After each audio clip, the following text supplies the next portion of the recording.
Colazione? Pan piuma. Merenda? Pan piuma. Pranzo? Pan piuma. Lo spuntino? Pan piuma. A cena? Pan piuma, il morbidissimo pane, perfetto per ogni momento della giornata. Prosegue la fase di tempo instabile sulle nostre regioni, in alcuni settori più che in altri. Vediamo in quali il maltempo sarà più intenso.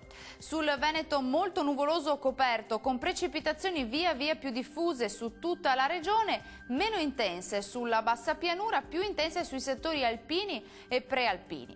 Diamo uno sguardo alle temperature, le massime saranno comprese tra i 12 e i 18 gradi, i valori notturni a 9-13 gradi circa. Che tempo farà invece sul Friuli Venezia Giulia? Molto instabile, a tratti perturbato, con rovesci e temporali spesso frequenti, più soleggiato invece il Triestino. Diamo uno sguardo alle temperature, le massime saranno comprese tra i 14 e i 19 gradi, minime attese tra 11 e 12 gradi circa. Cattivo tempo anche sul Trentino Alto Adige, con piogge diffuse su tutto il territorio, locali temporali e neve sui rilievi sopra i 1400-1500 metri.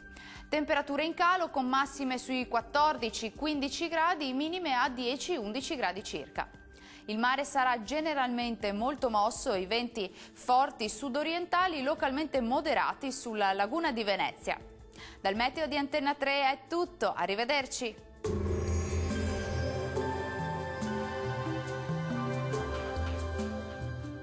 Colazione? Pan piuma. Merenda? Pan piuma. Pranzo? Pan piuma. Lo spuntino? Pan piuma. A cena? Pan piuma, il morbidissimo pane, perfetto per ogni momento della giornata.